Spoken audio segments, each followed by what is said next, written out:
Hello everyone, আমি অনির্বাণ। আমাদের চ্যানেলে আপনাদের সকলকে স্বাগত। এই ভিডিওতে আমি কথা বলতে চলেছি ফেলুদার গোয়েন্দাগিরির সিজন 2 ভূস্বর্গ ভয়ঙ্কর নিয়ে।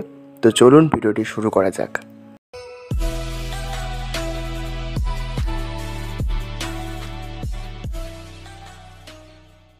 তো ফেলুদার গোয়েন্দাগিরির সিজন 2 নিয়ে আমরা অনেকদিন ধরে এক্সাইটেড ছিলাম এবং আমি খুব দুঃখিত আপনাদের কাছে যে এই সিজনের ট্রেলারটা আমি রিভিউ করতে পারিনি আপনাদের কাছে।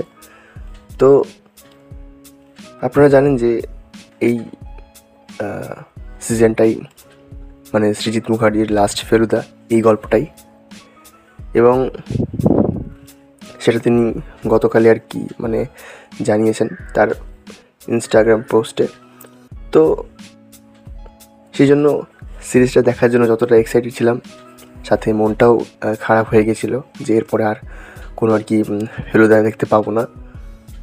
তো দেখুন, আমার সৃজিতের ফেলুদা, সেটা ছিন্নমস্তার অভিশাপ হোক কিংবা দার্জিলিং জমজমাট, কোনোটাই মন্দ লাগেনি, বরং ডেভেলপ করেছে প্রতি মুহূর্তে, মানে প্রতিটা সিজনে। এবং এখানেও তাই, যে এখানে টোটা হোক বা অনির্বাণ চক্রবর্তী হোক কিংবা কল্পন মিত্র, এই তিনজনের যে কেমিস্ট্রি, সেটা আরও মজাদার হয়ে ওঠে। এবং কমিক পোর্শনগুলো তো বেশ ভালোই লাগে, কারণ এখানে হয়তো কাতুকুতু দিয়ে হাসানোর কোনো ব্যাপার নেই, কিন্তু সেগুলো বেশ ভালো। এবং লাকিলি আমি ভূস্বর্গ ভয়ঙ্কর পড়িনি, তো সেই কারণে এই যে গল্পের টেন্সটা, মানে কে করলো, কেন করলো, এই যে বিষয়টা, এটা শেষ পর্যন্ত আমার কাছে ওই বজায় থাকার ব্যাপারটা ভালোই লেগেছে। যারা আর কি পড়েছেন ভূস্বর্গ ভয়ঙ্কর, তাদের এক্সপিরিয়েন্সটা আলাদা হবে। তো এবার পজিটিভ দিকগুলো যদি বলি, তো এখানে পারফরমেন্স প্রত্যেকের ভালো।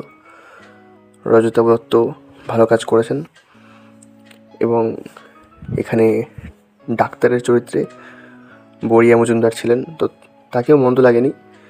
কিন্তু ঋদ্ধি সেনকে যে ক্যারেক্টারটা দেওয়া হয়েছে, তো ঋদ্ধি সেন এখানে মানে খুব সড়গড় নয় বলে মনে হয়েছে, কোথাও কোথাও ওকে একটু ডাল লাগছিল। এবং অনির্বাণ চক্রবর্তী, কল্পন মিত্র অ্যাজ ইউজুয়াল খুব ভালো। আর টোটার কথা তো বললাম না, মানে আমি এতদিন আমরা 3টে ফেলুদা দেখেছি, মানে টোটাল 4জন ফেলুদা দেখেছি। সৌমিত্র চট্টোপাধ্যায়, আমাদের সব্যসাচী চক্রবর্তী এবং আবির চট্টোপাধ্যায় একবার ফেলুদা করেছিলেন। তো এতগুলো যে ফেলুদা হয়েছে, তাদের মধ্যে একদম স্কেচ অনুযায়ী অ্যাকুরেট ফেলুদা আমাদের টোটা। তো সেই জন্য তাকে এই ফেলুদার ক্যারেক্টারটা খুব মিস করব। এবং এখানে কাশ্মীরকে যেরকম সুন্দরভাবে তুলে ধরা হয়েছে, জাস্ট দারুণ। মানে আপনার মনে হবে যে আপনি ওখানে আছেন। গোটা সিরিজে যেভাবে কাশ্মীরকে রিপ্রেজেন্ট করা হয়েছে, সেটা কিন্তু দেখতে বেশ ভালো লাগে। আর সেই সাথে সিনেম্যাটোগ্রাফিটাও দুর্ধর্ষ, যার ফলে আপনি কাশ্মীরের ওই দৃশ্যগুলোকে একদম ফিল করতে পারেন। এছাড়াও মিউজিক এবং যে স্কোরটা ভালোই ছিল। আর আরেকটা বিষয় যেটা ইন্টারেস্টিং দেখলাম, যে এখানে যে এপিসোডগুলো রয়েছে, সেগুলো আর কি ফেলুদার যে বিভিন্ন গল্প আছে, তাদের নামের সাথে একটা সিমিলারিটি করে রাখা হয়েছে। যেমন প্রথম এপিসোডটার নাম হচ্ছে এবার কাণ্ড কাশ্মীরে, যেটা আপনারা বুঝতে পারছেন কোন গল্পের আর কি নামের মতো রাখা হয়েছে। আবার দ্বিতীয় এপিসোডের নাম হচ্ছে হলিডেতে গন্ডগোল। তো এগুলো বেশ ভালোই মজাদার। এবং সৃজিত মুখোপাধ্যায় মানে তার শেষ ফেলুদা খুব ভালো আর কি তিনি এক্সিকিউট করেছেন। এবং এরপর হয়তো ফেলুদা আসবে না, কিন্তু এই ধরনের কন্টেন্ট মানে হইচই ডিজার্ভ করে কিনা জানি না, কিন্তু আমাদের বাংলা ইন্ডাস্ট্রি এরকম কন্টেন্ট বারবার ঘোরাফেরা কিন্তু ডিজার্ভ করে। এবং ফেলুদা একটা আলাদা অডিয়েন্স রয়েছে। ফেলুদা যখন যখন আসে, তখন সেই অডিয়েন্স অবশ্যই ফেলুদা দেখে, ব্যোমকেশও দেখে।